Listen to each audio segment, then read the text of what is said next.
Looking back over the last 3 months, really since June, since the debate between Trump and Biden, what are the things that the Trump campaign has done right, do you think? Well, they were ready for Harris. I mean, we saw going into, after the debate in June, the possibility that Biden might not be a candidate. I didn't believe it. I thought he would never quit. But the campaign saw the possibility. And so they did their research on Harris and on the other potential candidates that could have been the nominee, so that when Biden did drop out, we were ready.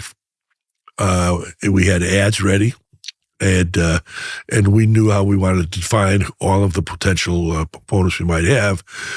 We didn't think that they would get rid of Biden and give us Harris, because we viewed Harris as the weakest of all the potential candidates, because she'd have to live on the record of the administration. Exactly. But that was Joe Biden's gift to Donald Trump, because Biden was so upset with the Democratic coup d'etat against him that he told them he was going to endorse his vice president.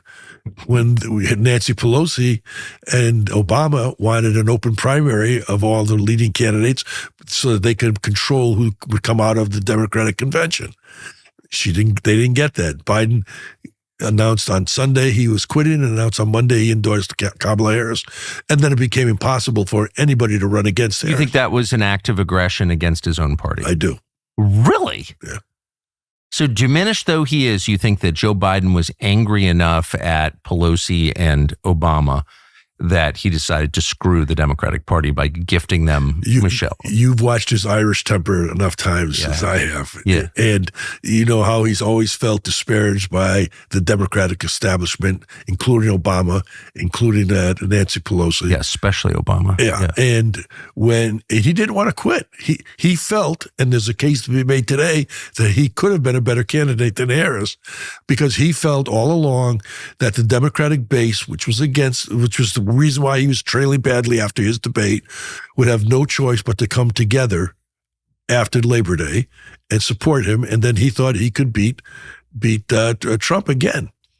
You look at if you want to analyze it through his eyes, he's probably right. The base would have come back to him. The media would have had to come back to him against Trump, because they were always going to be against Trump. And he would be a much better candidate in Pennsylvania. He'd be a much better candidate in the Midwest, because he's got working class roots. You've got an elitist Democrat liberal as the Democratic nominee when the battleground states are in the Midwest. Yeah, and so you could make the case that he would have been at least as strong as Harris. But the Pelosi strategy was never to have Harris.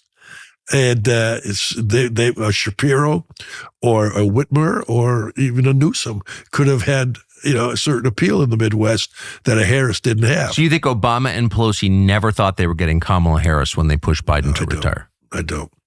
Really? Yeah. And that was Joe Biden's gift to them in return for the gift they gave him. And so, just knifing him. Yes. And so, but that's why Harris, but what we didn't analyze, nobody could have, is how all in the media would be to just, make her into the second Obama, or try to make her into this, except she can't speak like Obama. Obama's much more articulate. Obama stood for something that she can't stand for. Obama was going to be the first black president. Yeah. Now she's going to be the first black woman president, but the concept. Who cares at this point? Yeah, exactly. And she's not articulate. She's afraid of being with the media. If they don't prop her up, she can't hold her own. And I've learned, having done enough elections, that the American people generally get it. They by election day, they get it. I mean, sometimes with in 2020, COVID distorted everything, and then the changing of the rules on voting distorted everything, and then Republicans not knowing how to deal with early voting and participating distorted everything. Well, this is a much more normal election. I mean, the rules are the same, are settled rules. We fixed some of the excesses of 2020 in the number of the battleground states so that voter identification is going to be important. Republicans are participating in early voting this time in an aggressive way, and we're seeing it in the early voting the results. So in a more normal election, having a California liberal who hasn't been out there running for president and trying to define herself should not be a victorious campaign.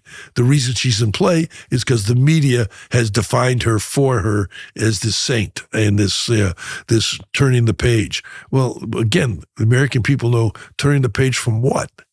From the Biden-Harris administration? How do you turn the page on yourself and give them something different? And especially when she hasn't defined what she's going to do.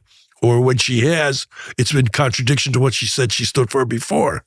And again, she's winning her vote. And most polls show this because even in the Democratic base that supported her, they're anti-Trump. Because a lot of those people who weren't so anti-Trump Democrats would be voting for a Republican candidate right now, not named Trump, because of the economic failures of this administration against theirs.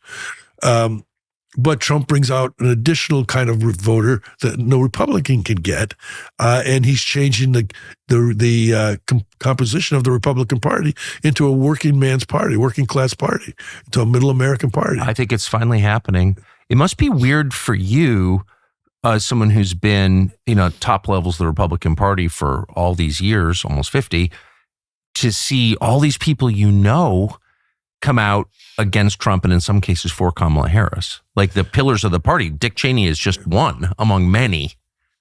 Yes, it is, and it's because of the personality that they're coming out, but it's also because they've had their time and they're settled in their ways, and they think that Trump doesn't represent the party that they were a part of 20 years ago. Well, he doesn't.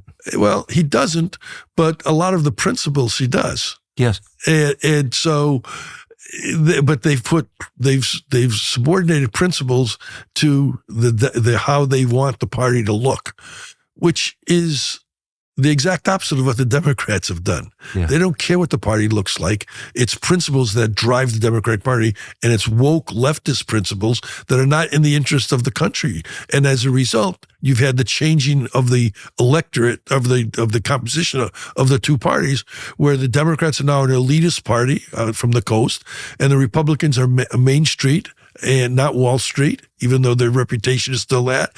And Trump is making it into a really working class party. What do you think of that? I think if you want to run a country, you have to have more than elitist as a focus of where your policy should go. Yeah. I mean, that's why I got involved in politics. I mean, as a conservative, I've back in the 60s, I was upset with what was emerging as Johnson kind of big government, the social welfare program, things like that. And so I was coming from a working class background. I saw the Republican Party, not necessarily the leadership of the Republican Party, but the principles of what Goldwater was talking about as something that attracted my interest. Well, Trump is taking that to a new level. Trump has made it into the leadership of the party, not just the focus of the principles of the party.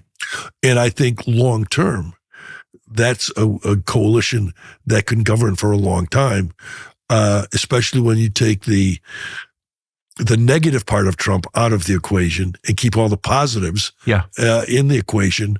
I think that the Democrats are either going to have to come back towards the center, or we are going to be in power for a long time. I mean, I think it's not inconceivable to think that Trump is going to have a Republican Congress. He's going to have a Republican Senate. He could have 54, 55 members of the Republican Senate. And it's probable, with him winning, with breaking the way I think things are going to break, that we'll keep the House. And if we do that, then something very different from 2017 is going to exist. You're going to have an experienced President Trump who understands Washington a lot better than he did in 2017 when he took the oath of office. And you're going to have a Republican controlled Congress that's people that are part of the Trump Make America Great Again agenda. With a Speaker of the House who actually is supportive of the economic policies that Trump wants to enact versus what Paul Ryan was doing as Speaker of the House, convincing Trump not to do the things that he should have done in the first year, and therefore having immigration reform and economic reforms that Trump wanted put on the back burner to never get to the front burner.